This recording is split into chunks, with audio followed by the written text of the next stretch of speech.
Convidamos a todos para assistirem agora a palestra de abertura do Sr. Fernando Campagnoli, da ANEEL.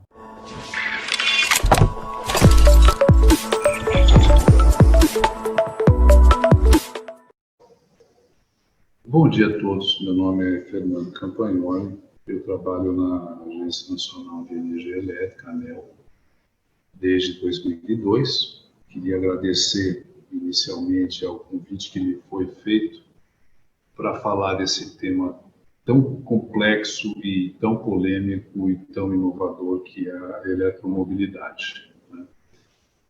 Com certeza existem pessoas aqui nesse fórum bastante capacitadas para falar desse tema. Eu estou começando ainda a estudar esse assunto, junto de uma pós-graduação que eu estou fazendo, um pós-doc na Universidade Federal do Rio de Janeiro, e junto com algumas atividades que a gente vem desenhando no âmbito da agência.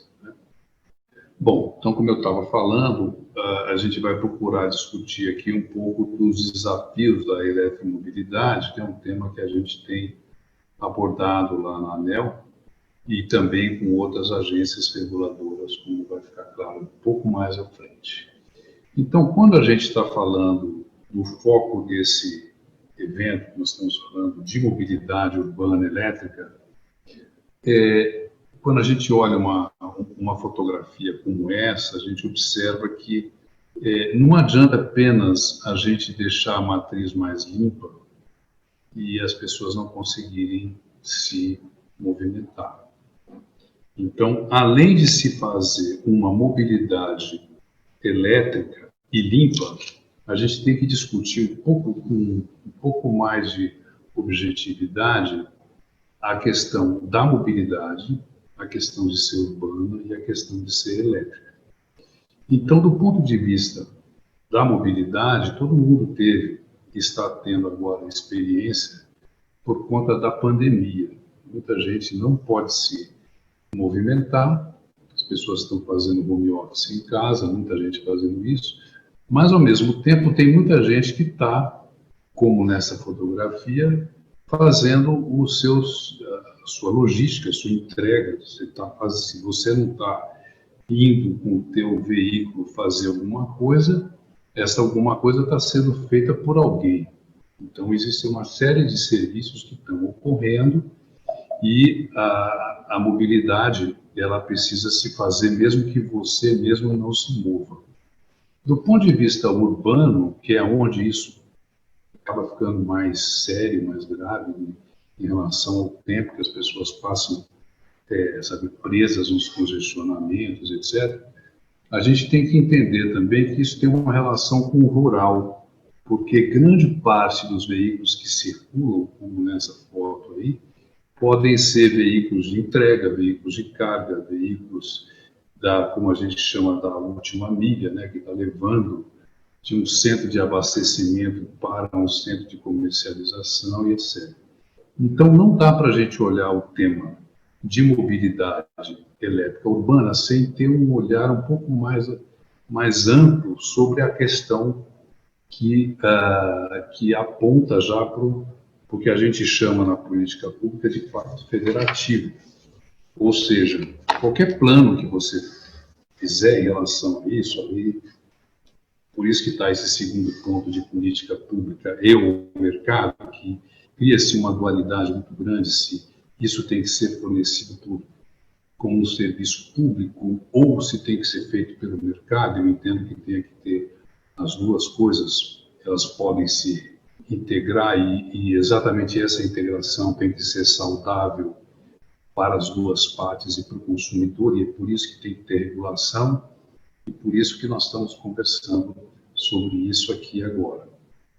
Então, quando a gente trata disso do ponto de vista mais amplo, a gente vê que a gente tem que discutir outras questões que aparentemente são marginais, mas na verdade são condicionantes para que esta política a qual a gente está querendo desenvolver, ela tenha a sua efetividade, né?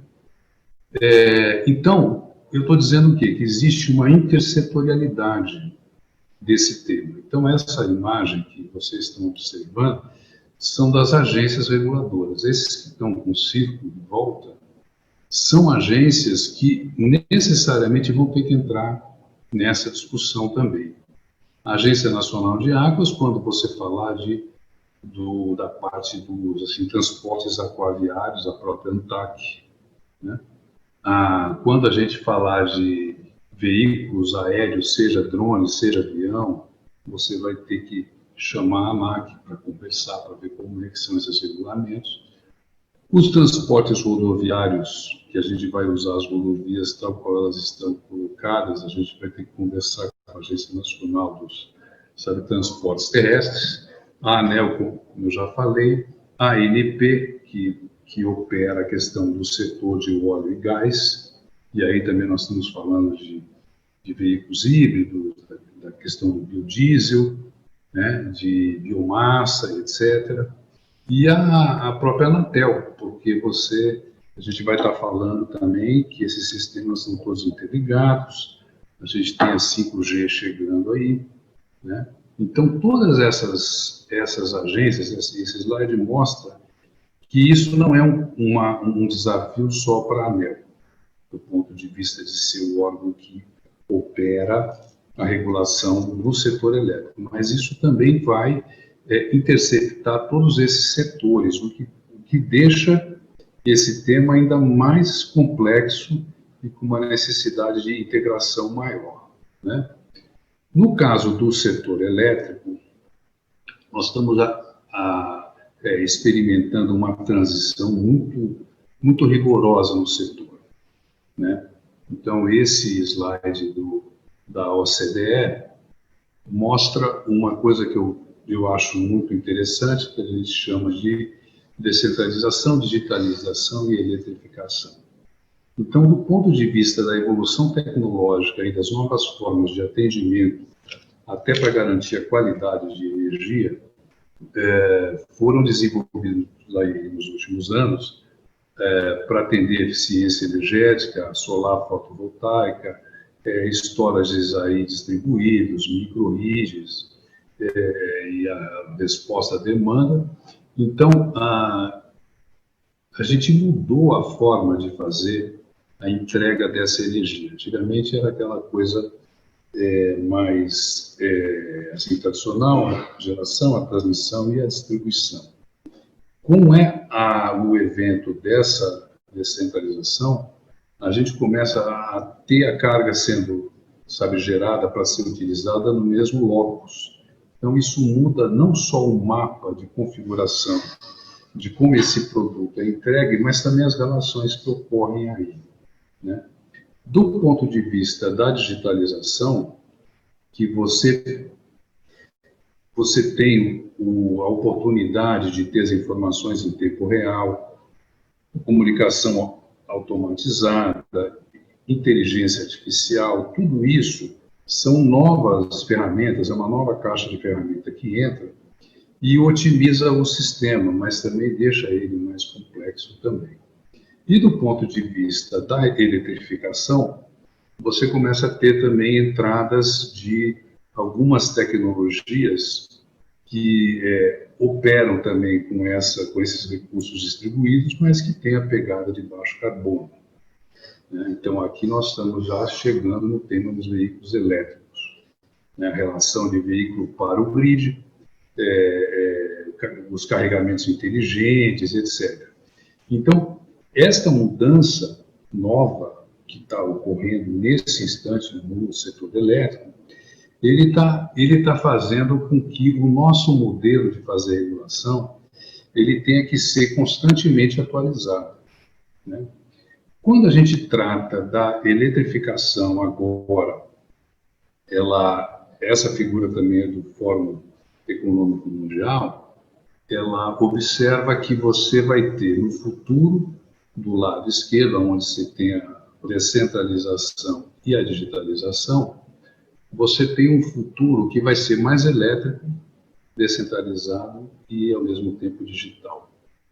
Do lado direito, a gente tem o futuro dessa mobilidade, também tende a ter veículos autônomos, veículos compartilhados e, evidentemente, elétricos, né? Então, essa entrada desses players importantes, dessas tipologias de uso, elas não só não se restringem apenas ao elemento a ser comercializado, que é o veículo, mas eles trazem, junto com esses elementos, toda uma cadeia de novos arranjos produtivos locais que deverão ser compartilhados, desenvolvidos, criados, muitos deles criados, né?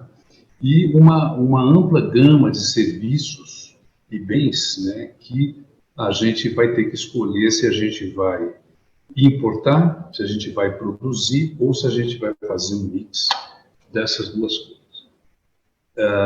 Nos últimos anos, essa figura da Bloomberg, ela mostra a evolução do preço dessas baterias de 2010 até 2019, né? Tem uma escala que aponta que hoje você está na faixa ali de 156, até um pouco menos hoje, $150 por quilowatt-hora, né? Então, ao mesmo tempo que o preço dessas baterias, a eficiência dessas baterias e a forma como isso é absorvido pelo mercado, faz com que o mercado de baterias tenha também uma curva inversa, evidentemente, de altíssimo crescimento.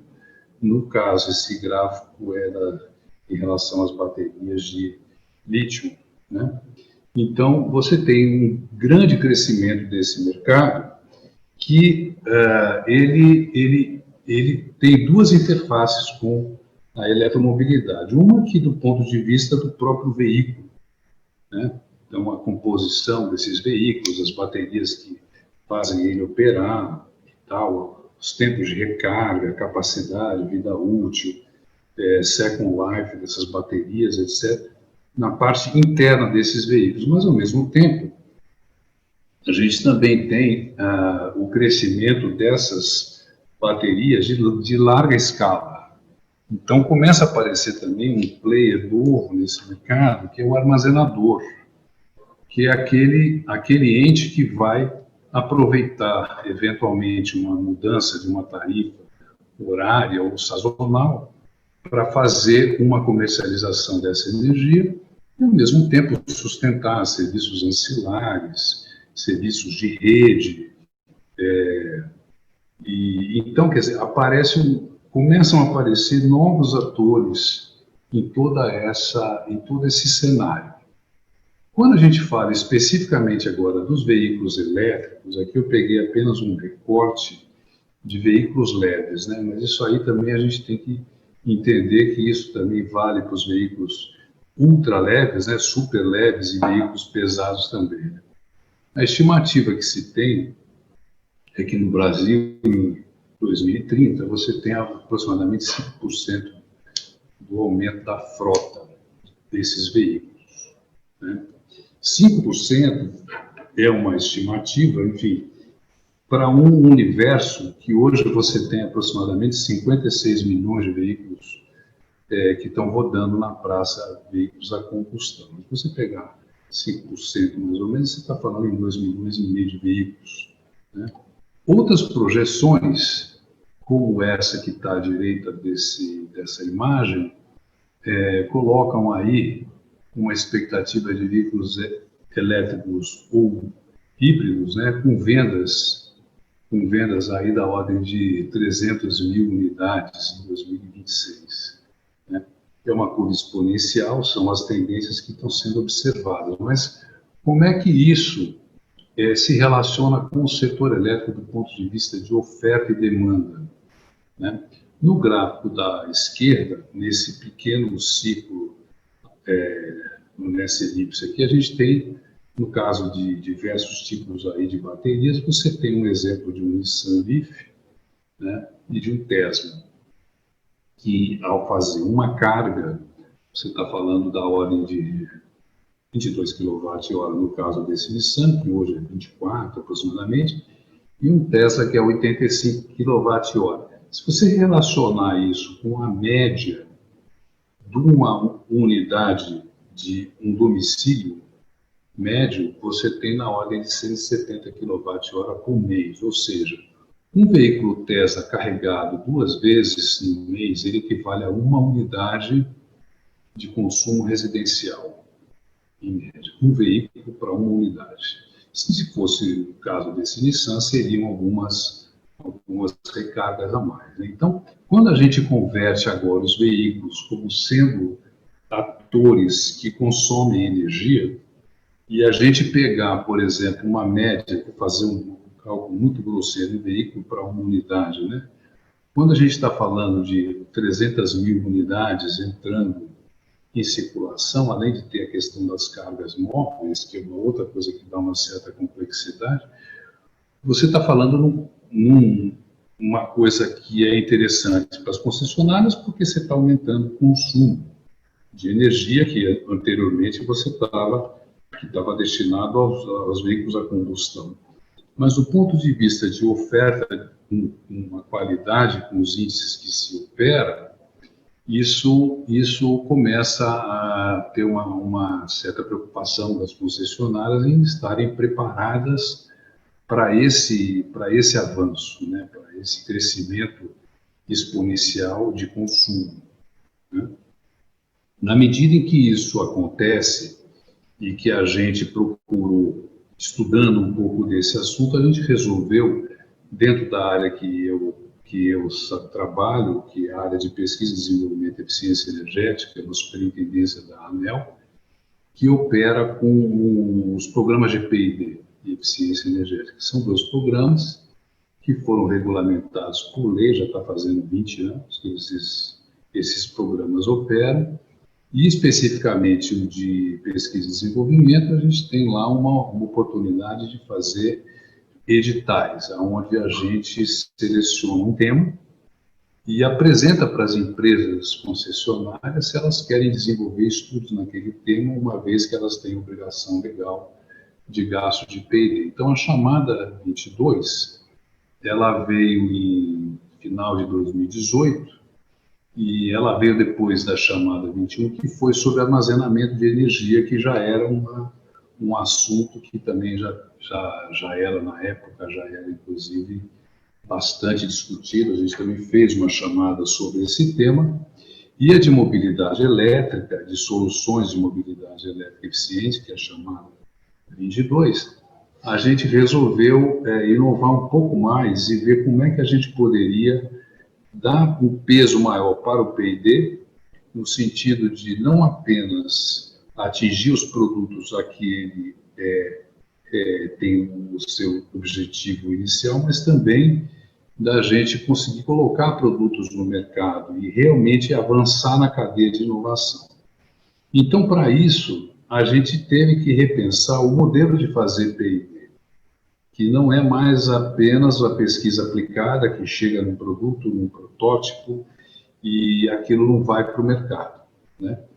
E que gera, evidentemente, os seus papers, os seus artigos, as suas teses, etc., mas que, como é um recurso que é do consumidor, a nossa preocupação é, vamos ver de que maneira esses produtos podem ser gerados ao final da cadeia de inovação, e que a gente possa gerar novos produtos e serviços, modelos de negócio, etc. Mas isso a gente precisou, então, repensar a forma de fazer isso, né?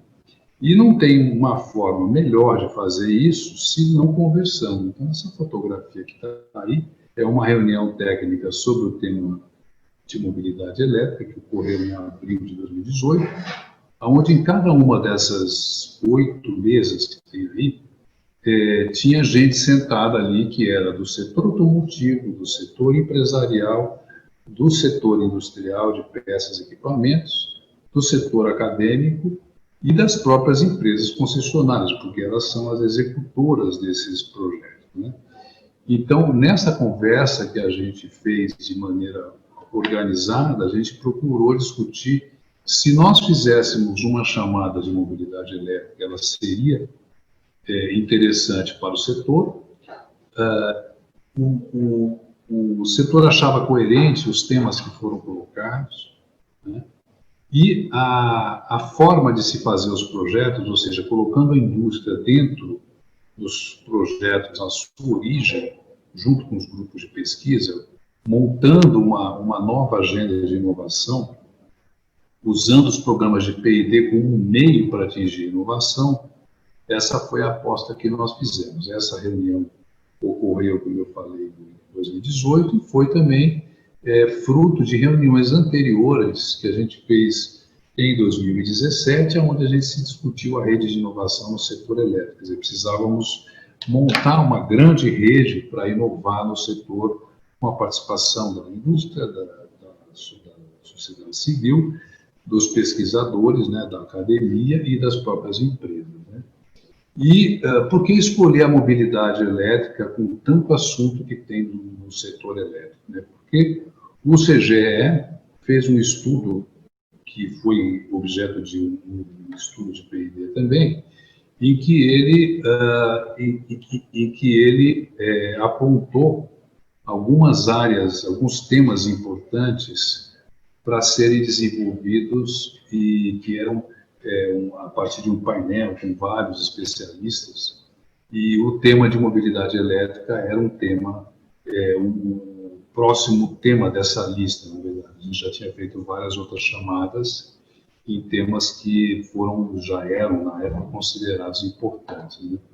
Então, com base nisso, saiu esse edital, né, que colocou como requisitos mínimos, né, que a solução apresentada, ou seja, eu não estou falando, não precisa necessariamente ser um produto, não precisa necessariamente ser um serviço, uma melhoria de processo, pode ser, eu entendo como uma solução que tenha que ser apresentada já ou como cabeça de série, o lote pioneiro, ou já com a própria inserção no mercado. Esses projetos necessariamente precisariam ser executados com a indústria e universidades de ciência de pesquisa, e que houvesse uma contrapartida de 10% no mínimo em recursos financeiros ou equivalentes, para dar para a gente um termômetro do interesse dessa equipe em efetivamente gerar esses produtos, né? Funcionasse meio que como um lastro de um lado e, ao mesmo tempo, que fosse um recurso a mais exatamente para atividades de maior risco, já que o nosso programa, os nossos procedimentos, eles não permitem que você faça muito teste com recurso que não tenha um resultado alcançado, né? E que esses produtos também tivessem um modelo de negócio para que eles fossem colocados no mercado e que tivessem necessariamente também estações de recarga de veículos, né? Quer dizer, porque não dá para você estudar a eletromobilidade sem ter, de fato, as estações de recarga implementadas e operando. E isso foi uma coisa interessante, porque todos os projetos, quando a gente começar a observar a entrada desses projetos em operação, essas estações de recarga, a gente vai observar um adensamento da malha dessas estações de recarga em todo o território nacional. Além disso, eles precisavam, evidentemente, fazer avaliação de impactos na rede, fabricação e instalação desses componentes, alguns apontamentos a respeito do arcabouço regulatório e comercial, ou seja, você pode desenvolver uma solução que ela é tão nova que o regulamento não está apto, né? Assim, pelo regulamento, ele não é apto a ser colocado nem do ponto de vista regulatório, nem do ponto de vista comercial. Então, quais as necessidades de mudança do arcabouço regulatório e comercial necessárias para que aquela solução seja colocada?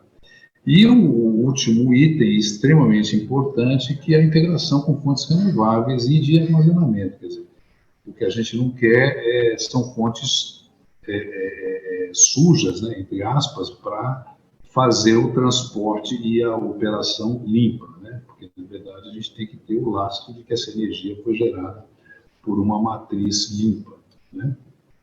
Os resultados foram muito interessantes, né? Nós alcançamos aí faixa de 32 propostas, né? aí de, sabe, projetos que estão em execução hoje, um pouco mais de, sabe, propostas foram apresentadas, mas como quem decide, quem vai executar é a própria concessionária de energia, que tem a governança completa sobre o projeto. A gente teve aí uma estima aproximadamente 1.230 profissionais envolvidos com essas categorias que estão apresentadas nesse gráfico de barras à direita.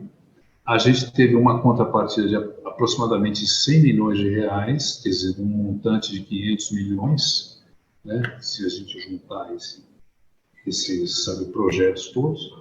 Então, hoje, nesse momento, esse grupo de profissionais, cada qual na sua rede, no seu projeto, naquelas redes de inovação, aquelas RISES, como eu tinha colocado, estão aí quebrando a cabeça para ver como é que a gente faz a eletromobilidade funcionar aqui no Brasil, né?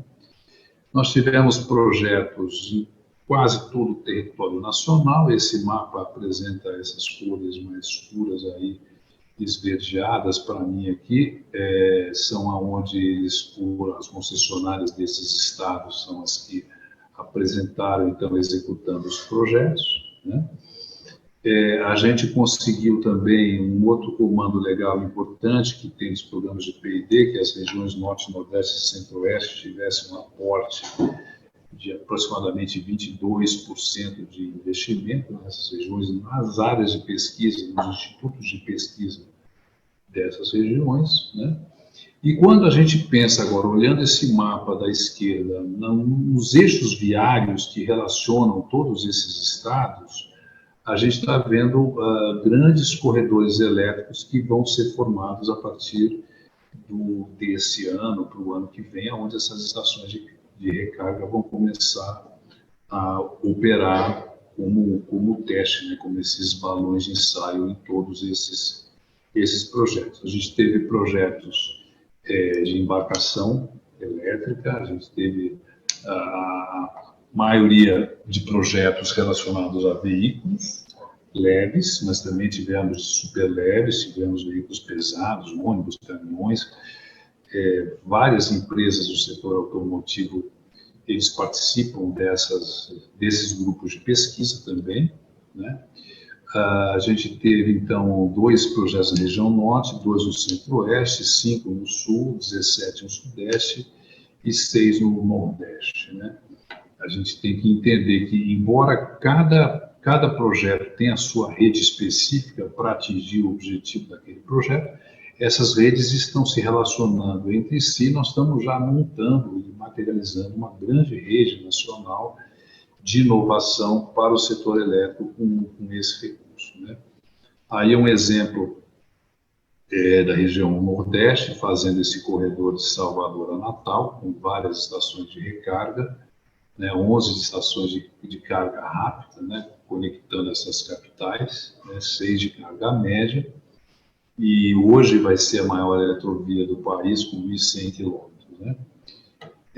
Ao mesmo tempo, a gente tem alguns exemplos aqui, como o da CPFL, na região de São Paulo, né, onde você integra, na verdade, a mobilidade elétrica e a infraestrutura com as cidades inteligentes, né? E como é que a gente consegue gerar novos bens e novos modelos de negócio para implementar, na verdade, dentro do que a gente pode impulsionar essa mobilidade elétrica assim no Brasil, tanto do ponto de vista de tecnologias quanto do ponto de vista de processos, né? Aqui é um exemplo já de coisas que já estão começando a aparecer, de uma startup que também está fazendo parte desses conjuntos dessas empresas, dessas redes, né, que já está fazendo sistemas de monitoramento de recarga dos eletropostos à distância, questão de cálculos de faturamento, etc., né, com a localização espacial disso, né, aplicativos também que vão poder ser disponibilizados para os usuários, etc., né? E aqui é uma missão que a gente ainda fez na época da chamada, que nós pegamos o grupo da ANEEL, Superintendência de Regulação e Distribuição e a parte de pesquisa e desenvolvimento. Nós fizemos essa viagem junto com a GIZ, junto com o Itaipu, junto com a Copel, no Paraná, e a Celesc, em Santa Catarina. Fizemos alguns percursos ali com esses dois veículos que estão à direita. Aqui, não sei se vocês enxergam muito bem, mas tem uma linha aqui que é o BYD, que é o veículo chinês, e o BMW, que é o veículo alemão. Aqui é o percurso que a gente fez de Curitiba a Florianópolis, né? A gente desceu a serra, fizemos aí esse circuito que está colocado no centro da figura, medimos as estações de carregamento, vimos como é que eles estão montando essa relação com os fornecedores de energia, os postos de gasolina, etc. E muito importante nessa missão também, que está nesse endereço aqui, nesse link, é a participação do INPI também, porque no final qualquer aprimoramento que for aprovado, seja o tipo de eletroposto, a forma como vai ser o plug, todos os componentes que tiver, vai ter que ser aprovado pelo INPI. Então a gente também já puxou o INPI para dentro dessa discussão, para que a gente na hora não tenha depois dificuldades na hora da aprovação para isso de fato entrar no mercado. Então, eu trago aqui agora uns pontos chaves para reflexão que eu obtive numa apresentação da Agência Internacional de Energia, né? Que essa agência, ela é um pouco a referência de todos os países para efeitos de planos energéticos e desenvolvimentos tecnológicos do setor elétrico. Então, ela traz aqui um guia que tá saindo agora, em que ela aponta esses 5 pontos aí importantes, que você priorize a aceleração dessas tecnologias, né? Que você aplique recursos de P&D e que você utilize também a inovação do próprio mercado privado, que você organize todos esses links na cadeia de valor, quer dizer, que você monte redes para desenvolver isso, que é o que nós já estamos fazendo, faça a construção de infraestrutura viável para que isso ocorra e que você trabalhe globalmente, mas com objetivos regionais, né? Que é um pouco do que a gente tem feito e do que eu acho que é o objetivo desse evento. Então, eu aponto aqui algumas questões que eu acho que os outros palestrantes vão discorrer até sobre isso nas próximas apresentações, mas eu acho que assim, a mobilidade elétrica ela deve entrar nos planos diretores municipais e de desenvolvimento regional, integrando a questão urbana com a rural, para gerar valor agregado nos arranjos produtivos locais. Essa é uma discussão importante. Outra discussão que sempre se fala é a questão de incentivos fiscais, né? Então, a gente tem o IPI no âmbito federal, IPVA no âmbito estadual e IPTU no âmbito municipal.